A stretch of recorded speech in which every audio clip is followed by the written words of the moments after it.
Om Sahana Vavatu Sahanau Bhunaktu Sahaviryam Karavavahai Tejasvinavadhitamastu ma vidvishavahai. Om Shanti Shanti Shanti Harihi Om. Asmad Gurubhyo Namaha. Friends, we are in the 11th Anuvaka of Taittiriya Upanishad, and in the previous class we understood the main mantra of this Anuvaka, and now we have come to an interesting point of Shankara Bhashya. So here Adi Shankaracharya has discussed the prominence of karma or jnana. So he has discussed this matter very carefully and very intelligently. He has put forth a theory that from mere realization there is liberation. That means, in the view of Advaita philosophy, liberation is possible only from realization. So all the other are only auxiliary to this particular realization. So now Shankara Bhagavad-pada is going to establish this particular idea here. So he begins the discussion. Adha etat chintyate. Now this is being deliberated upon. Vidya karmanoh vivekartham kim karmabhya eva kevalebhyah param shreyah uta vidya savyapekshebhyah ahosvid vidya karmabhyam samhatabhyam vidyayava karmapekshaya uta kevalaya eva vidyaya iti. So these are several options. So basically vidya and karma, these two are two different things, because vidya in this particular Upanishadic context, especially in the light of Advaita, is realization, and on the other side we have karma. Karma is whatever is done by the body deliberately or indeliberately. So that particular one, karma. Now earlier the Mimamsa school of philosophy held the theory that only karma, performing our duties, performing the Vedic rituals, performing the daily routine, so this only can give us the liberation.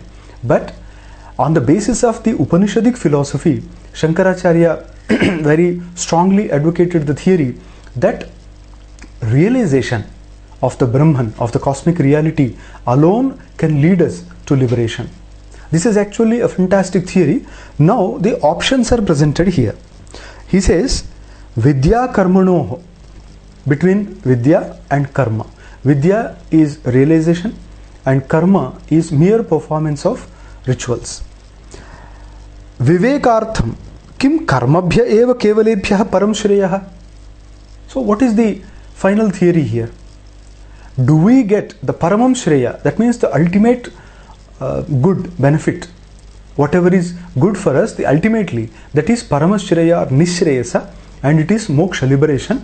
So is it only from kevalebhyah karmabhyah, mere performance of our duties, uta, or vidya savyapekshebhyah, or by the performance of karma joined with knowledge?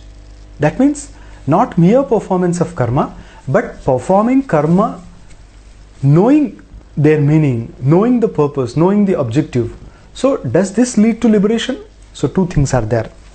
Ahosvit, the third option, vidya karmabhyam samhatabhyam. Vidya karmabhyam samhatabhyam. That means it is not just attaching vidya to karma, but both intermixed. So is this the means to liberation?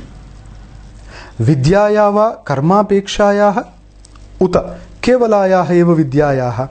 That means, is it from only realization which requires the support of karma, or kevalaya eva vidyayah? That means, or the liberation is possible only from realization. So thus several options are put forth, and Adi Shankara is going to think about all these, discuss the weak points of all these arguments, and finally put forth the theory that mere realization leads to liberation. Now, tatra, now this is the opponent's view. kevalebhya eva karmabhyah syat. So the prima facie view is that kevalebhya eva karmabhyah syat. That means, okay, if we suppose that liberation is possible only from performance of deeds, what wrong is there? Now he says that opponent continues, samasta vedartha jnanavatah karmadhikarat. Because why the performance of Vedic karma regarded as ultimate? Why more prominence is given to the performance of karma? Because samasta vedartha jnanavatah karmadhikarat. So it is heard in the Mimamsa Shastra also that a person who has attained the knowledge of entire Veda is qualified in the performance of karma. So actually it is not mere karma whatever we perform outside, but it is the Vedic karma. That means a person who has thorough knowledge of the Veda is entitled to perform that particular karma, whether it is Shrauta karma like Yajna Yagadi, Smarta karma also. So such qualification is prescribed there. Vedaha krutsno adhigantavyaha sarahasyo dvijanmana iti smaranat. And not only that, the smriti, that means the auspicious texts which follow the Veda, they also advocate the importance of karma, saying that Vedaha krutsnaha adhigantavyaha sarahasyaha dvijanmana. Dvijanma, that means a person who is initiated into the Brahma Vidya, or the person who has got his Upanayana performed, he is Dvijanma, and such a person should understand the entire Veda along with the Rahasya, that is Upanishad. That means Veda and Upanishad, all the things should be understood by a Dvijanma. Adhigamascha saha Upanishadarthena Atmajnanadhina. So understanding means what? Adhigamaha. What is this understanding of Veda? Understanding the Veda is nothing but Upanishad Arthena Atmajnanadina Saha. That means understanding the Veda is not just understanding the sentential meaning of that particular mantra, but it is here understanding the Upanishadic ideology throughout. And the Upanishadic core pivotal theory is Atmajnana, knowing the self. And the entire Vedic ideology revolves around this particular idea. Vidwan yajate Vidwan yajayati iti cha vidushayeva karmasu adhikaraha pradarsyate sarvatra jnatva cha anushtanancha iti cha. Now elsewhere also we find that Vidwan yajate. The Vidwan here means the person who has learnt the Veda. Vidwan yajate, he performs yajna, yaga, karma.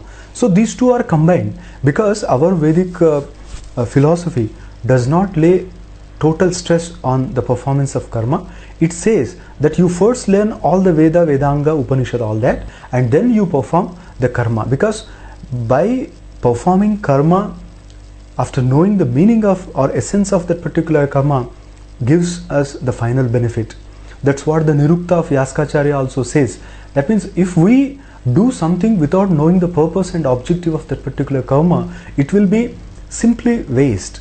Like something poured into the ashes where there is no fire at all, or you can say something anointed to the dead body. It doesn't give any fruit at all.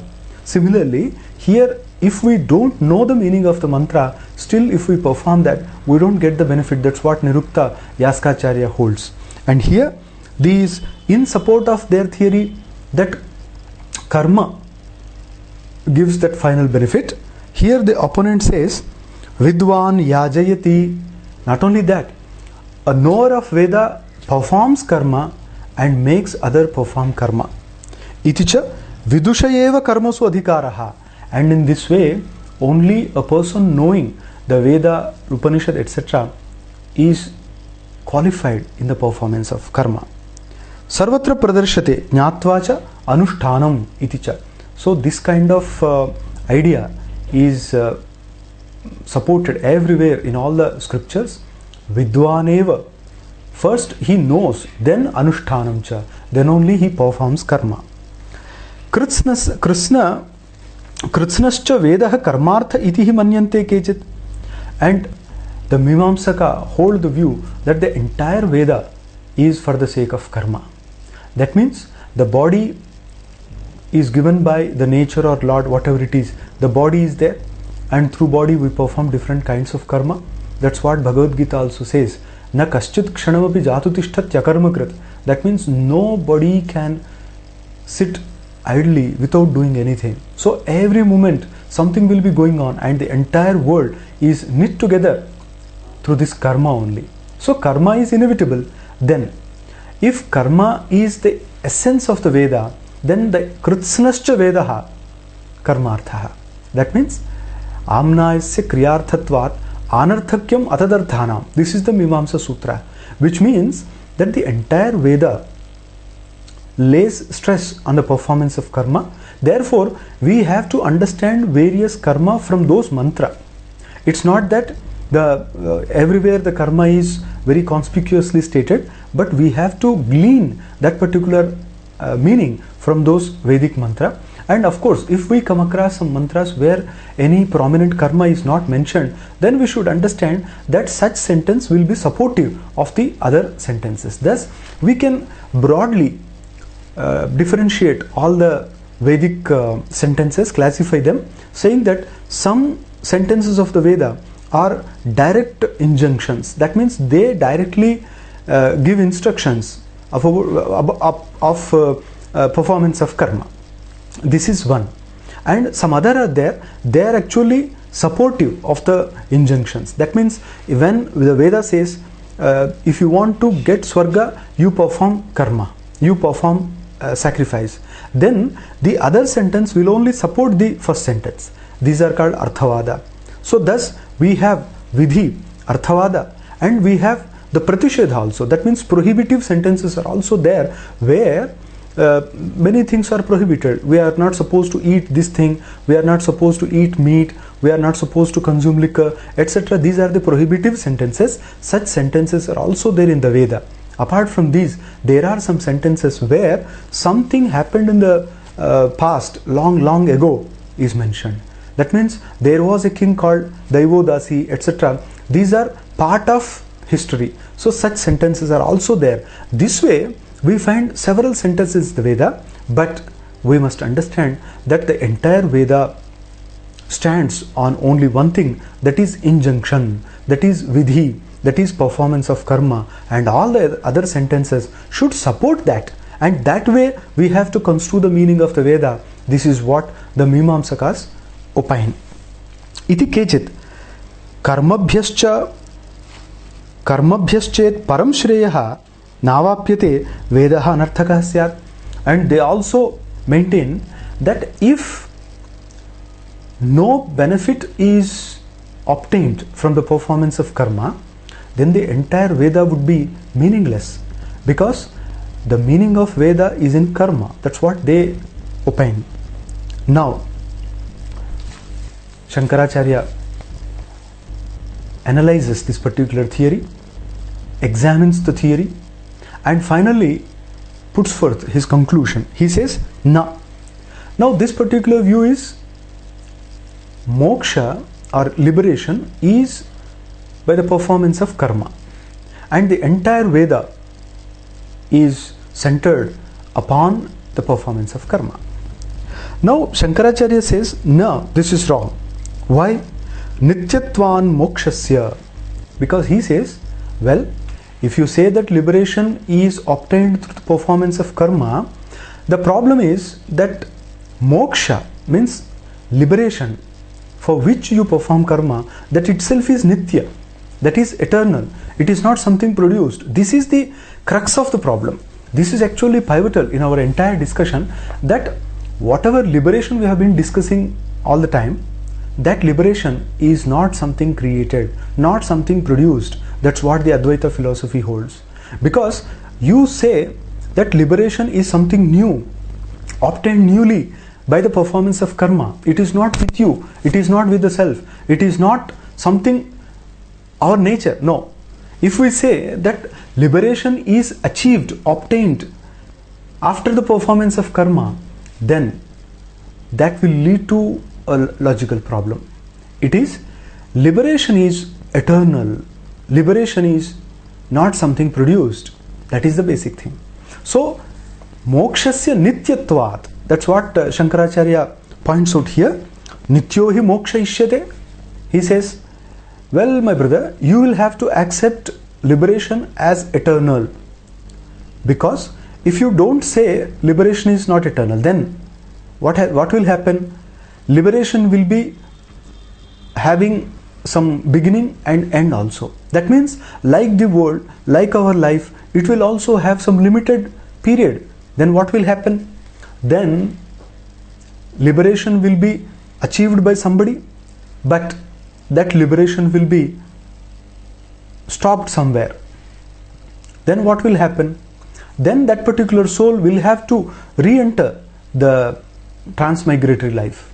That means even after attaining moksha, the soul has to come into the world again, and for such kind of fruit nobody will aspire for.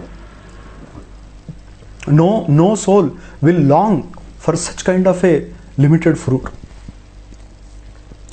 Karma karyasya anityatvam prasiddham loke. And on the contrary, karma karyasya anityatvam prasiddham loke. In the world we observe that whatever we achieve by performing something is anityatvam, is non-eternal. That means we do something and from that we obtain something, we get something. But whatever we get from that is only non-eternal, is only temporary. That is the difference here. So this is the basic difference between karma and moksha, that karma leads to something which is non-eternal, temporary fruit. It gives, of course, we do several things in our life and we get name, fame, we get wealth, we get several other things. But all these are temporary, because a moment comes when we have to leave this body and go elsewhere, and at that time all these things will remain here only. So that is the problem here. Therefore, we cannot say that the fruit of karma is permanent. It is temporary only. On the contrary, the moksha is nitya, that is eternal. So how can you say that the eternal can be achieved or obtained by following something non-eternal? So these non-eternal things cannot give that eternal thing. That is the basic thing here. And that's why the Mundaka Upanishad also says, plavahyete adrudha yajnarupaha.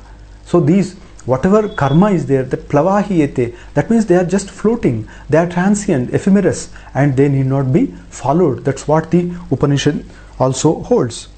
Karmabhyaschet shreyah nityam syat tacha anishtam.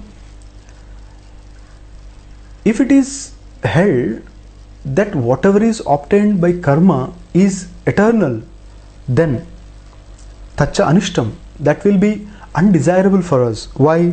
Tad yadheha karmachito lokah kshiyate. The Upanishad says, the Chandogya Upanishad says, tad yatha iha karmachitaha lokah kshiyate.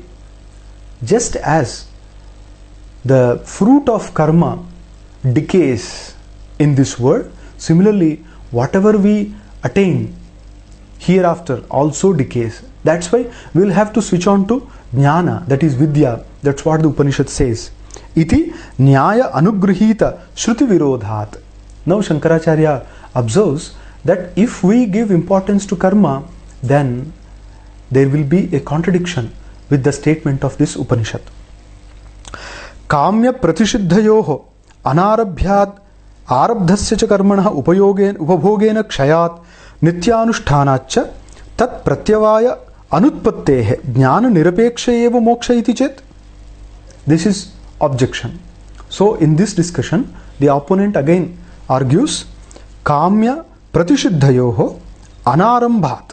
One, kamya karma and pratisiddha karma. Two types of karma is there. Kamya karma is something done with a motive, with a desire to get something, that is kamya karma, like putra kameshti, like karireshti. So these are all kamya. That means with some desire we perform that particular karma. Pratisiddha karma is also there, that which is prohibited in the Veda, but if it is still practiced, then it becomes pratisiddha. Tat anarambhat. So this opponent argues that okay, moksha is eternal, we agree that. But if we say that the Kamya and Pratisiddha karma are not at all started. That means we don't go for Kamya karma, Pratisiddha karma, we refrain from them. Then Arabdhasya cha karmanaha upabhogena kshayat. Then whatever we have begun, that means whatever body we have taken, with this body we don't perform Kamya karma, we don't perform Nishiddha karma, but still whatever is happening we just follow that, and upabhogena kshayat, and thus we experience good or bad with this body, and thus we alleviate the entire prarabdha karma, nityanusthanacha, and at the same time we practice the nitya karma. That means whatever are ordained by the Veda, whatever are mentioned in the Veda to be practiced daily, these are the nitya karma like sandhyavandana etc. So we perform them. Anushthanacha tat pratyavaya anutpattehe. So what is the fruit of this nitya karma? Shastra says nitya karma akarane pratyavaya. That means if we don't do them, there will be some obstacle. Otherwise, by doing them, we don't get anything at all. It says so. But chitta shuddhi is the result of such nitya karma. So this opponent argues, well, we will not perform kamya karma, pratisiddha karma. We will be performing nitya karma, and thus our prarabdha is totally experienced or enjoyed and totally alleviated. Then in this particular thing, jnana nirapekshayeva mokshaha. So in this way, if I live, then I need not require any jnana or brahma jnana, brahma vidya etc. for moksha, because this kind of life itself will lead me to moksha. I don't require any vidya, any knowledge, realization etc. to depend upon. This is the argument. Now Shankaracharya observes tacha na. It also is not correct, because shesha karma sambhavat tan nimitta sharirantara utpattihi. Because he says you have forgotten the sanchita karma. Sanchita karma is shesha karma. So that will be there, and that sanchita karma nimitta sharira utpatti. So that will be there in the soul, and that will lead to rebirth. So we will have to take birth again, we will have to take body again.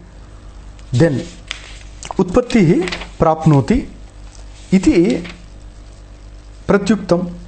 So he says, okay, you don't perform kamya karma, pratisiddha karma, you perform nitya karma, and thus you get exhausted all your prarabdha karma, but sanchita karma will be there, and that karma will force the soul to take another body. Karma seshasya cha nityanushthanena avirodhat kshaya anupapattihi iti cha. And karma seshasya cha. So whatever that karma sesha, that sanchita karma will be there, because you are performing nitya karma, and naturally from that we will get sanchita karma, and that sanchita nityanushthanena avirodhat kshaya anupapatti. So that will not be destroyed. That sanchita karma will be there, forcing the soul to take a new body. And another thing, yad uktam samasta vedartha jnanavatah karmadhikarad ityadi tachana. Then Shankaracharya takes for discussion another point mentioned in the beginning, that there it was mentioned by the opponent that the entire Veda should be known by a person, then that person is entitled to perform karma. Thus, first knowledge of the Veda, then performance of karma. Thus, these two are intermixed. That's why he said jnana and karma, these go together. Shankaracharya says tachana. This is not correct, because shruta jnana avyatirekat upasanasya. He says this upasana and shruta jnana, that means knowledge of the Veda, shruta jnana vyatirekat upasanasya. And this upasana, that means deep contemplation, and that contemplation is different from shruta jnana.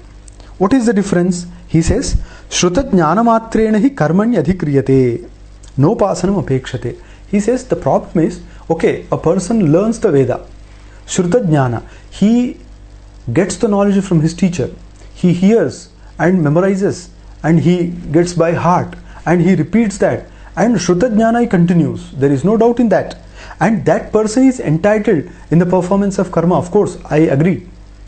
So he learns the Veda, he performs karma, but at the same time, we should not forget the point that na upasanam apekshate. There is no guarantee that the person will perform contemplation, meditation. So that is the problem there. He may have studied all the Veda. He may have been entitled to perform the sacrifice also, but he will not be contemplating. He will not be worshipping that. So that is the problem. Upasanancha shruta jnanat arthantaram vidhiyate. And upasana is not shruta jnana. That means worshipping, contemplating is different from knowledge of the Veda. That is merely receiving the Veda from the teacher. It is different from that. What is the difference? This does not require that kind of shruta jnana. And it is separately enjoined. Moksha phalam arthantara prasiddhancha syat. And not only that, moksha phalam, moksha rupam phalam arthantara prasiddhamcha syat. And that will become another issue or another meaning, arthantara prasiddham. Why? Shrotavyaha ityuktva tad vyatirekena mantavyo nididhyasitavyaha iti yatnantara vidhanat. Because we observe in the Upanishad also, Shrotavyaha, Mantavyaha, Nididhyasitavyaha, Atmavare Drashtavyaha. So Shrotavyaha, first he has said that one should hear about the Atman. Then separately he has enjoined that he should be contemplated upon, he should be thought upon, he should be examined, etc. So Shravana is separate, Manana Nididhyasana are separate. Thus there is lot of difference between them. Manana nididhyasana prasiddham shravana jnanat arthantaratvam. And in this way it is very clear, crystal clear, that manana and nididhyasana, these two are entirely different from shravana. Shravana is mere hearing the Vedic mantra about the Atman, and manana nididhyasana are separate. Manana means examining and ascertaining for one's own self. The nature of Atman is manana, and remaining in that pure form of self, forgetting everything, is nididhyasana. Thus, these are two steps ahead and above. Evam tarihi, now another objection. Vidya savyapekshebhyah karmabhyah syan mokshah vidya sahitanancha karmanam bhavet karyantar arambha samurthyam. Now the argument continues. The opponent says, well, in that case, vidya savyapekshebhyah karmabhyah syan moksha. Let us accept liberation from karma only, but attached with vidya, attached with realization. So shall we connect both of them? Because vidya sahitanancha karmanam bhavet karyantara arambha samurthyam. Because that particular karma supported by vidya can give that particular kind of fruit. So this way we can substantiate the theory. Yatha swataha marana jwaradi karyarambha samarthanamapi vishadadhyadinam mantra sharkaradi samyuktanam karyantara arambha samarthyam. Now the opponent gives an example that poison and curd, etc., they by their own they give some result. Of course, poison, it is very dangerous. That's why when one consumes poison, slowly or after some time he will die. So this is the result of that poison. And dadhi also has its own result. But when these poison, curd, etc., they lead to death, they lead to some other diseases also. But still, when something is added to them, like poison is there, but when some mantra is affected upon that, when some mantra is chanted and poison is given, so because of the efficacy of that particular mantra, the poison gets nullified. So this is observed on one side. And similarly, that dadhi, that is curd, that can lead to some ailments, but still when sharkaradi samyuktana, when sugar is added to that, naturally its bad effect is nullified. So this way, when a particular substance is mixed with another, we know that they can give a different result. So thus they may give a particular result when they are alone, but then when they are mixed up with something, they give another fruit. Similarly here also, mere performance of karma may not give us the result, but when the karma is mixed with vidya, it can give the result of moksha. So this is the argument. Evam vidya sahitaihi karmabhihi mokshaha arabhyate. So now the second argument is concluded here, saying that not mere karma, but karma mixed with vidya, mixed with knowledge, mixed with realization can lead to moksha. Can we accept this theory? Iti chet. If you say so, Shankaracharya says, no, sorry, this also we don't accept. Why? Arabhyasya anityatvad iti ukto doshaha. Because Shankaracharya says, okay, you say that these create something, produce something, but whatever is produced is bound to be non-eternal, is bound to be impermanent, temporary. That is the problem. And the same problem accrues here also. Therefore, we cannot accept this theory. Vachanat arabhyopi nitya eveti chet. Vachanat. Vachanat means on the strength of the Upanishadic statement which says nasa punara vartate, nasa punara vartata iti. So, what does it say? The Upanishad says, after attaining that particular state of moksha, nobody will come back, nobody will return. Nasa punara vartate, it is eternal. Thus, the Upanishadic ideology lays utmost stress on the permanence of moksha. That particular state is permanent, it says. So, opponent argues, just on the basis of that particular sentence, can we accept liberation as eternal? Shankaracharya says, no, not so. Why? Jnapakatvad vachanasya. He says, yeah, but the thing is that sentence is only a jnapaka.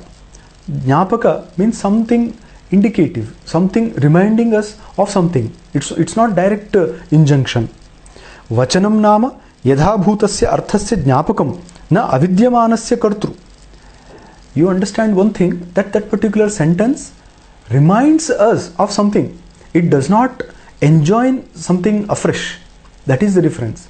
When it says Swargakamo yajeta, we don't know how the heaven is attained, therefore we depend on that, and understanding from the Veda, we perform karma yajna, then we get Swarga.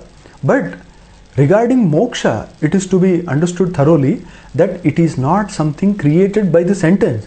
It is only reminded by the sentence. That is the difference. And nahi vachanashatenapi nityam arabhyate arabdham cha avinashi bhavet. Another point logically presented here, that even if hundreds of sentences are uttered, whatever is eternal cannot be produced, and whatever produced cannot be eternal. So even if I say 100 words, I cannot change the nature of the thing. And moksha is the very nature of the soul. Therefore, it cannot be produced. When it is not produced, it cannot be impermanent. It is permanent, it is eternal. Etena vidyakarmanoho samhatayoho moksharambhakatvam pratyuktam. And now Shankaracharya concludes the discussion here, saying that with this we have to understand that vidyakarmanoho samhatayoho moksharambhakatvam pratyuktam. That means both vidya and karma together cannot lead to moksha. So that's that theory of the opponent, that they should be combined, karma and jnana should be combined so that we can get moksha, is totally rejected. So after rejecting that particular theory, now Shankaracharya proceeds. He says, even if the opponent argues vidya karmani moksha pratibandha hetu nivartake iti chet na. The opponent may say vidya karmani, both vidya and karma, moksha pratibandha hetu nivartake. What do? Both our realization and performance of karma, these two remove the hurdle in the path of liberation. That means both are required to remove that particular hurdle from the path of liberation. If it is argued like that, what will happen? Shankaracharya says no. Karmanaha phalantara darshanat. Shankaracharya says, you want to say that both of them lead to moksha, but we learn from Shastra that the fruit of karma is different. Karma does not give moksha. That's what these scriptures say. Utpatti samskaradi samskara vikara aptoyohi phalam karmano drushyante. Yeah. Karmanaha phalam. That means when we do something, whatever is produced, it is generally observed that it is of four types. Utpatti, samskara, vikara, prapti. Four things are there. That means we produce something, we create something, we change something, and we know something, get something. So these are all there. Utpatti, for example, Utpatti, something is produced. Vikarya, something is molded, changed. Samskarya, something is added to, purified. And prapya, something is obtained. So these things are there. And generally, these four are the results of karma. Utpatyadi phala viparitascha mokshaha. And now, you cannot say that moksha is result of something. No. Because we have observed that in the world, phala should be of four types. You observe everywhere. Something is produced, something is modified, something is rectified, something is obtained. So this way we observe. But moksha is different from them. Moksha is neither created, nor produced, nor rectified, nor obtained. So moksha is different from the karma. So karma gives that kind of a fruit which is of four types, and moksha does not fall under any category of this. So it is entirely different. So this we should bear in mind. Gati shrute rapya iti chet surya dvarena taya urdhvamayan ityevamadi gati shrutibhyah prapyo moksha iti chet. Now the argument continues. The opponent says, now you say that moksha is neither utpatya, karma, samskarya, vikarya, prapya. But wait a while, because we understand from the Upanishads that moksha can be prapya karma. Prapya, that means which is obtained. How? Surya dvarena. So it is mentioned in the Upanishad that the soul after leaving the body passes through the rays of the sun, reaches the sun world, and then he goes beyond, etc. So this is mentioned there. Taya urdhvamayan. And about the Sushumna also it is mentioned that the soul passes through Sushumna to the top of head, and from there he leaves the body and gets liberation. So this is also mentioned. Thus something is attained. That is very important here. And liberation is also attained. That we can understand from the Upanishadic sentences. Thus argues the opponent. Na, Shankaracharya says, not so. Sarvagatatvat gantrubhischa ananyatvat akashadi karanatvat sarvagatam brahma brahma avitriktascha sarve vijnanatmanaha. Now, ato napyo moksha, very beautifully presented here. He says, you are talking about the soul. Yeah, that soul is vijnanatma. That means the soul pervading through the body, permeating through the body is vijnanatma, is of the form of knowledge. And sarve vijnanatmanaha, that means all the souls of the form of knowledge are not different from the cosmic Brahma. And sarva gatatvat, and that Brahma is sarvagata. That means it is actually the fluid within which all the universe, all the worlds are found. So that Brahma is the cosmic energy fluid, and within that you find all the planets, all the galaxies, everything. Now how can you say that the Brahma goes somewhere, comes back, etc.? When something is happening within, you cannot say that it is moving. The problem is when in the ocean itself, when somebody takes some water and puts back into the ocean, you cannot say that something has come out, something has gone in. No, it is happening within. Similarly, whatever is happening, that is happening within the Brahma, and therefore we cannot say that somebody leaves the body and goes somewhere and attains moksha. So that is not possible. Gantrubhischa ananyatvat, and that Brahman is not different from the Vijnanatma soul. Akashadi karanatvat sarvagatam Brahma, and that Brahman is the cause of all these Akasha, etc. So it cannot have any passage anywhere. Ato napyo mokshaha, and therefore moksha cannot be something which is obtained. Gantuhu anyad vibhinnam desham prati bhavati gantavyam. Now we observe that Ganta and Gantavya should be different. That means if I want to go somewhere, then I should be different from the place where I want to go. Ganta and Gantavya, that means the person who wants to go and the place where he wants to go should be different. And in world we observe like that, but in spiritual matters, especially in Advaita, we understand that Ganta and Gantavya are same. That means the soul in this is the Brahman, and he has to realize himself the Brahman. That's all.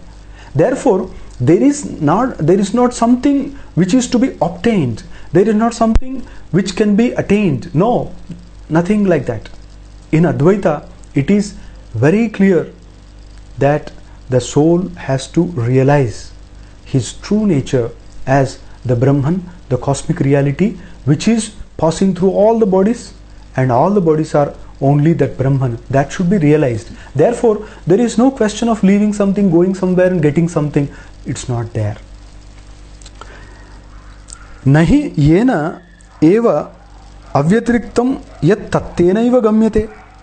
So, standing here itself, I cannot obtain myself going somewhere. So I am here, and that is my nature, and I need not go somewhere to get myself. That is the case with the Brahman. Tat ananyatva prasiddhescha, and the Upanishad also says that the soul is not different from the cosmic reality. Tat sruštva tadeva anupravishat. The Taittiriya Upanishad also says, having created that, the creating energy has entered it. Kshetrajñam chapi mam vidhi sarva kshetreshu bharata. So in the Bhagavad Gita also it's very clearly stated by Lord Krishna, Bhagavan. He said, hey Arjuna, you realize me in all the bodies, and I am the knower of the body. I am the knower of the perishing world. That means I am the knower and everything else is perishable. Therefore, we cannot say that moksha is something obtainable. Now, opponent argues, Gatyaishwaryadi Shruti Virodha iti chet. Well, if you say that the liberation is not something obtainable, then Athapi Syat Yadi Apratyo Mokshastada Gatishrutinam Sa Ekadha Sa Yadi Pitruloka Kamo Bhavati Stribhirva Yanairva Ityadi Shrutinancha Kopah Syaditi Chet. Then the opponent argues, he says, Gati Aishwaryadi Shruti Virodha. That means if we do not accept liberation as something to be achieved, obtained by the performance of karma, then there will be contradiction with such Upanishadic sentences. There are some passages in the Upanishads which mention about Gati, the passage of the soul. They clearly mention that the soul leaves the body, goes somewhere, and Aishwarya, he attains something, some lordship, some sovereignty, he attains afterwards, etc. So, attaining something is mentioned in the Upanishads, and you are not accepting that will lead to total contradiction with the scriptures. Because adhapi syat yadi aprapyo moksha tada. Okay, if moksha is not something obtainable, then gati shrutinam virodha. There will be contradiction with these passages. What are they? Sa ekadha. The Chandogya Upanishad says very clearly, Sa ekadha, he becomes one. Sa yadi pitruloka kamo bhavati pitaraha upatishtante. That means if he desires to see his forefathers, then his ancestors, forefathers will appear before him. Stri bhirva, yanairva, then whatever he will desire, he will get it. Ityadi shrutinam cha kopah syat, then there will be contradiction with these passages. If opponent argues like this, Shankaracharya says, na, this is not correct. Karya Brahma Vishayatvat Tasam.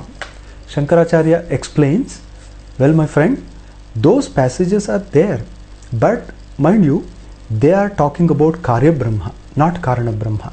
We have to understand that the Brahman is of two types, and knowledge of which Brahma gives us moksha, that's very important. Karya Brahma is the entire universe, and Karana Brahma is the cause of that, which is beyond all imagination, beyond all limitations, and it is nirguna. And these particular Shruti passages are talking about the Karya Brahma.